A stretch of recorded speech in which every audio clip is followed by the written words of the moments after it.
Jessica, first things first, obviously, a lot of people running in this race, and we want to know as much as we can about you. So give us a little bit of your backstory and also why you made the decision that you wanted to run for city council.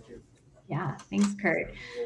Jessica Haller, I'm a mom of four. I've always been a working mom of four. I'm also an entrepreneur, and I'm also a climate activist. And hold on, sorry, I wanted to turn that sound up. I decided to run in this race because after working on climate justice issues for about 15 years, so I had a corporate career.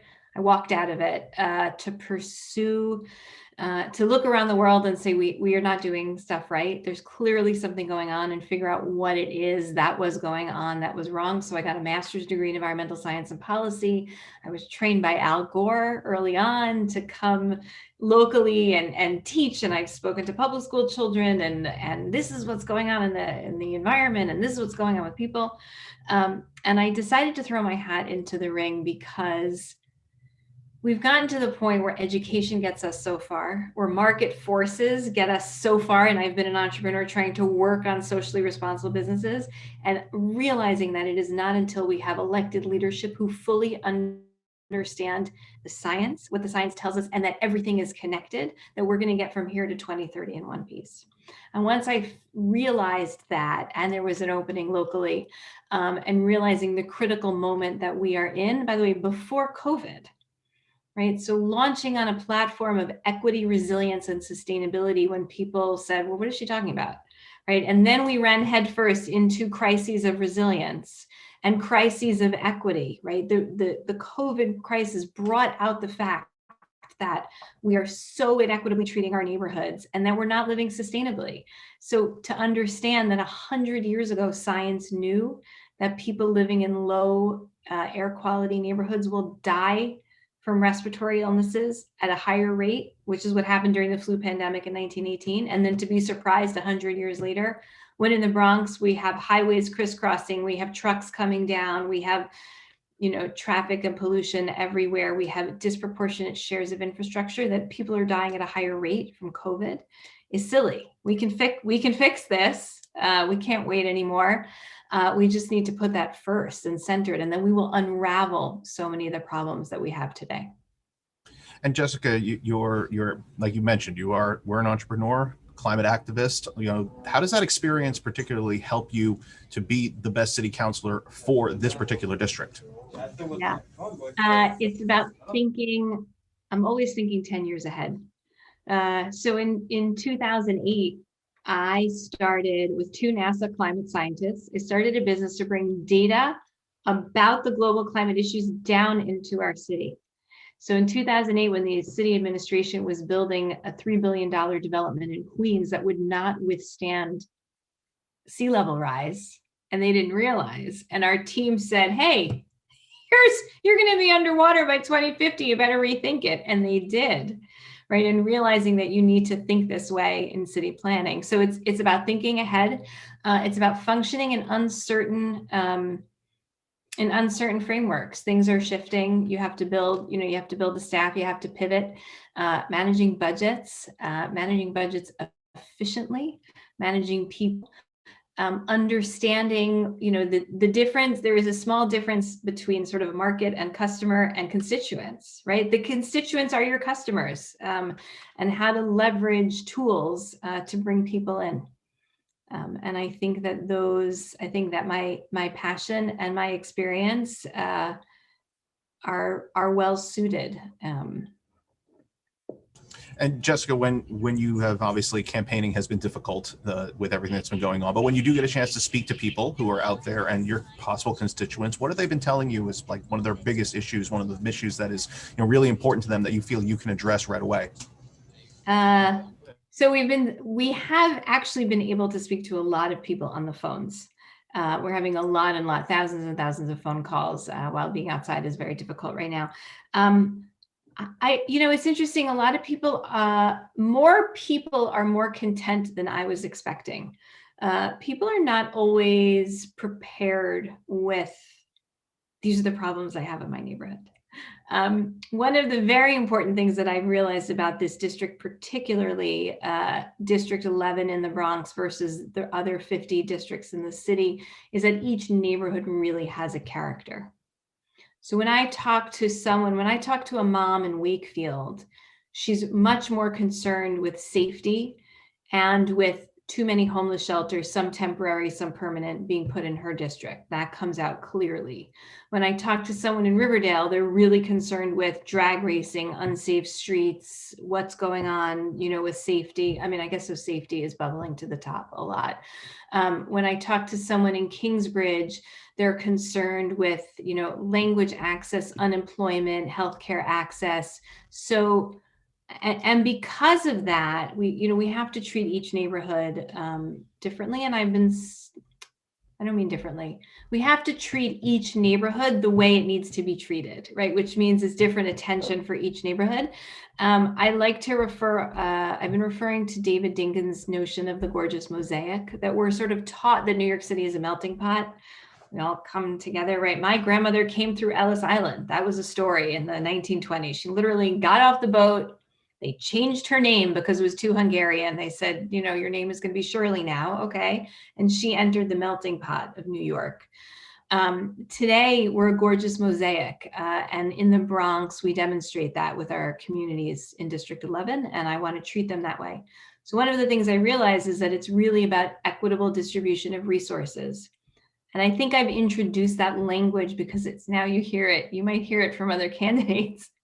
And that's part of equity, right? Equity, resilience, and sustainability, equitable distribution of resources. Why does Riverdale feel like it doesn't have enough public transportation? Why does Wakefield have too many homeless shelters? Why does Woodlawn feel like it doesn't have enough services for its children? A lot of people have to leave to go to school, and there's not a community center. There's not what to do to hold the children, right? Those services are missing. So if we distribute our resources in an equitable way, then it will smooth out all of those issues. And Jessica, obviously, if you get elected here in next month in March, when we're talking about, we've dropped right in the middle of this vaccine rollout that is currently in the middle of going on. What are your thoughts on the way the rollout has been handled to this point, and how would you address it if elected? So we are going to be shifting from a supply-driven challenge to a logistical challenge. So we're about to, I believe, from what I read in the New York Times, that we're going to move from a moment where we've been limited by not having enough doses to limited in our logistics. So my husband is a physician, and he volunteered at a pod site to be the medical supervisor. And then the next week they said, sorry, canceled. We don't have enough vaccines to go around. So it's going to be a logistical challenge. There are 5 million people in this country who are trained at giving injections, in the whole country, not just the city. Nurses, doctors, pharmacists. If we get them all and give them all enough vaccine, we can all be vaccinated in a month. So I'm fairly good at data and logistics. And I also think we need to work with and leverage experts out there, right? There are logistics experts in our city. I think we've moved far away from the notion of mobilization. We need to mobilize. So I think, we're starting, right? We have Yankee Stadium, we have schools, we have spaces moving. I think the city council has to be on top of it, data-driven, hearings, and real action steps. And to go back to my platform, the notion of equity, let's measure on the front end and not oops when a journalist figures out that X% of the vaccines went to white people and only white, and Black people didn't get enough their proportion. We could do that on the front end, right? We have a map of the demographics. So if we are equitably putting the centers in the right places, right, we can tilt the scales in an equitable fashion. And that's one of the things that I want to bring are these metrics on the front of what we do instead of on the back. And to that end, we talk about the pandemic and the effect it's had on everyone. Small businesses have really taken the brunt of this, especially here in the Bronx. Your plan to help them going forward would be what? How would you try to keep them open and get them back up and running as quickly as possible? Yeah. So There are a couple of things there. We need to support the small businesses in every way we can because they are the backbone of our neighborhoods. We need to, I believe we should be giving them grants.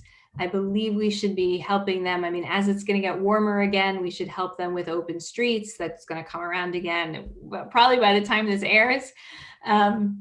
We should pass the Small Business Survival Act, but we should also work on commercial rent reform, because one of the problems is the landlords, and by the way, they're not all giant billionaire landlords. Some of the being a landlord of a small business is also in itself a small business.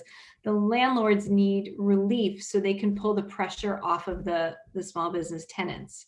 So we need to back up and see what kind of tax relief we can give them, or any other relief, so that down the supply chain, we're relieving pressure from the small businesses so that they could stay where they are and they're not being forced out. We also have to change, and this is an old story, we need to change the way our city relates to vacant storefronts. Right? From the 1970s, we give landlords a relief when they have a vacant storefront, and it has to be the opposite. We need to pressure landlords to getting whoever at whatever cost into the storefront, so we revive the communities, support the small businesses, and bring back life. And Jessica, we talked there about the commercial side of things. Let's talk a little about the residential side of things and housing in the district, because that obviously is an issue as well, whether it be what is truly affordable housing, what isn't, the condition of NYCHA. How do you address the housing situation in the district? There's a lot of things to get into there. There's a lot of things to get into there. I just met with a student from a local university who said to me, did you know that the Marble Hill NYCHA buildings, they only have 5 trash dumpsters for 13 buildings? Truth is, I didn't know that, but we had a whole talk about the awful, how, right? Like, oh my God, it's a problem. Okay. Affordable housing. There are a few things that we can do. There's great concern in the Northwest Bronx about affecting character of the neighborhoods. I've been on the board of the Riverdale Nature Preservancy for a long time, where we've been addressing sort of developers wanting to run over the rules and regulations that are in place in the Northwest Bronx to build whatever they may, and sort of fighting back. There are ways, however, to increase affordable housing without changing the character of a neighborhood. And I think a lot of our neighborhoods in the northern part of this district, particularly, even Kingsbridge, even though that's not north, to open the path for accessory dwelling units. Accessory dwelling units are sort of, garage apartments or top apartments or side apartments on single family homes. If you have that kind of a unit and someone's living there, it's not good for the tenant and it's not good for you, because the tenant doesn't have the protections they need. And so we can easily smooth the path to legalizing those accessory dwelling units and open up additional affordable housing without changing the character of the neighborhood. We also need to think about requiring, and as the council member, all of this comes through the council. First of all, right sizing our AMIs. So the average median income of what's defined as affordable, it is too large of a geographic area to be relevant in the Bronx and lots of places. And sometimes something that is framed as affordable, you have to be making so much money to qualify. The whole thing, the math doesn't make sense. I'm big at math making sense. So we need to right size AMIs, and we need to also be open to developing affordable housing, again, equitably distributed across the Bronx and across the neighborhoods. A really interesting fact is that affordable housing built in wealthier neighborhoods actually costs the city less money, because the rent revenue from the other apartments helps to subsidize the affordable housing. So there's actually an economic incentive in some way to put affordable housing in places that it hasn't been in the past. We also have to protect our neighborhoods right now, because what happens in an economic free fall that we're in, real estate prices drop, which means there's opportunity for developers to come in and snatch up land and properties on the cheap.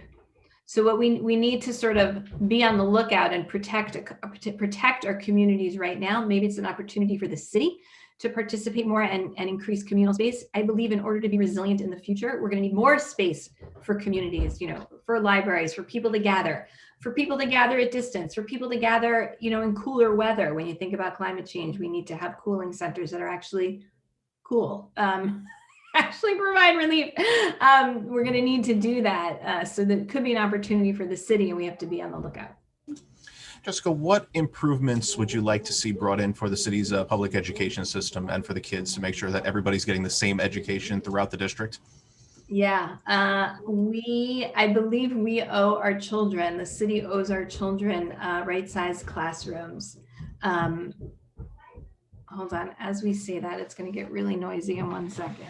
Hold on 1 second, Kurt. Hi, guys. I hope you're editing this, yeah? Sorry. I will. The kids just came home. That was the big one before. This is the two little ones. Fair enough.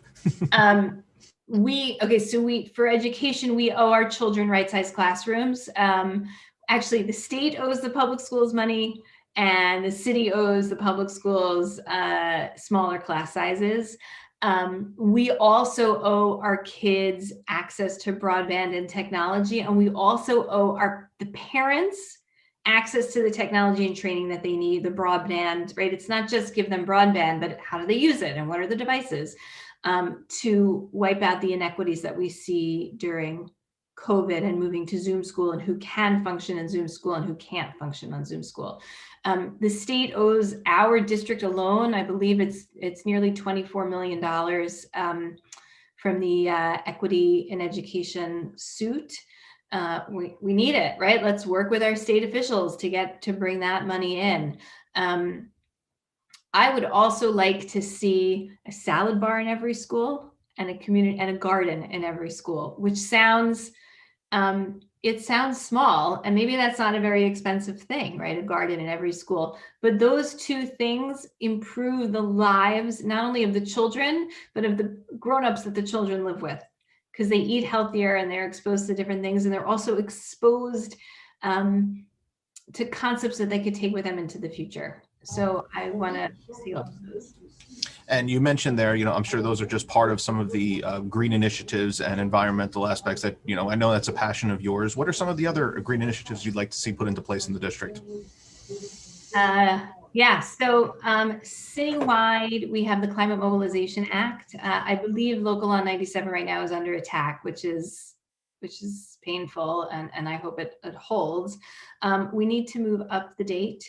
I want to see the air. The air has been getting cleaner over the last 10 years. I want to see the air getting even cleaner. Statewide, so in the city alone, the buildings are our number one source of pollution, but in the state, transportation is 36% of our carbon emissions and our pollutions. I want to see fewer combustion engines in the streets. I want to see fewer trucks barreling down through Hunts Point and down across, the Deegan, spewing diesel. And not only is that great for climate in 2050, you'll thank me in 2050, but it's great for kids with asthma who are going to wake up tomorrow morning healthier, right? So that there's certain things that we can do that we affect change immediately. Children born in years with better air quality have higher lifetime income earning potential, right? Like this affects them for life. So I want to bring back organics recycling and composting. Let's, curbside for sure, community drop off certain. I want to grow our community garden infrastructure. I want to grow urban agriculture because it's a learning opportunity and it's a community engagement opportunity. And it's a job opportunity. It's all of the above. I want to bring up bike infrastructure. City Bike keeps expanding and stopping just south of our area.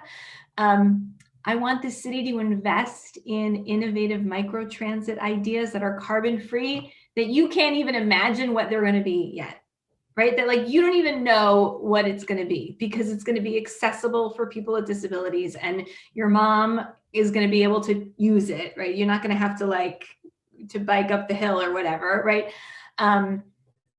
we can use innovation in the city and, and invest and come up with great notions to connect people to transit. So those are some of the ideas that I have. There's a lot, though. I mean, I'm not surprised, so that's okay. Last issue for you here, because you mentioned safety there being something that your constituents, potential constituents, are talking about. When it comes to the role of public safety and the role of the NYPD in public safety in the district, what are your thoughts on police reform, and what should the role of the NYPD be? Yeah. So this has obviously been a topic from the beginning. I look at it in numerous ways. I look at children who are legitimately afraid of, let's say, a police presence in their school, who might be, have an antagonistic relationship. I believe the school to prison pipeline is a real documented thing. I also see that the police presence in front of a school will also make other children feel better, right? We are a Jewish family. When a crazy man shoots up 12 people in a synagogue in Pittsburgh and the 5-0 shows up at the Jewish school, we feel safer, right? There is a need and there's an appreciation there. So the question is, so how do you reconcile those two things? I look at it from a management perspective in two ways. One, the New York City reduced everyone's budget last year. Everyone's budget shrunk except for the NYPD. That's a question. Number two, of the nearly $6 billion budget, there's a $900 million overtime line. Seems to me that a department that needs $900 million in overtime is mismanaging its resources. Additionally, in the 90s, we had 500,000 felonies in the city and 24,000 cops. Today, there are 100,000, give or take. Obviously, that data, I confess, predates COVID. Around 100,000 felonies in the city and 36,000 cops. So there has to be, yes, and that was pre 9/11, this is post 9/11, right? But our police force is still 3 times the size of Chicago, which is the next largest. So there has to be a way to take resources, make them more accountable, give them the training they need to be better, whether it's sensitivity training or restorative justice training. They need more resources to do better, and they need fewer responsibilities so that they can focus on what they need to do. So whether that's pulling things out where there's confrontation where it doesn't need to be. So let's talk about, what's going on and who needs to be in the schools, who's training them, who needs to be at traffic stops and why. Mental health scenarios, we need more trained social workers and fewer cops with guns. And I think, again, what do you do in the council? It's budget and it's oversight. So that's where the accountability comes in. Why do you need a $900 million overtime budget? Okay, so how do we, what are you going to do to manage better, both, top down, bottom up, and change the culture? Okay, Jessica, 2 more questions for you. One fun, one serious. So let's start with the fun one here. What is a fun fact about you that people may not know that you'd like voters to know about you? I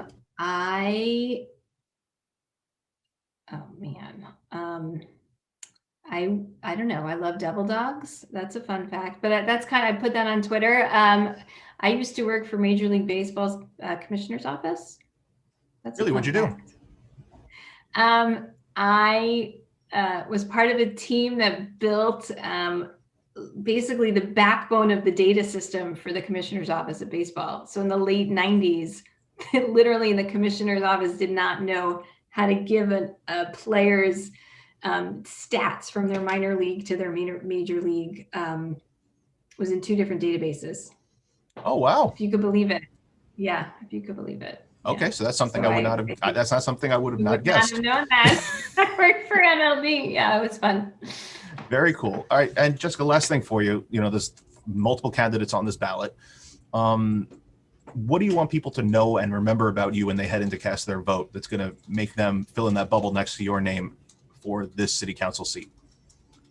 Yeah, I want, my line is new leadership, because I'm not in this to be a politician. I'm in this to be a change maker. I have been a change maker before. I've had ideas and implemented them and followed through on them.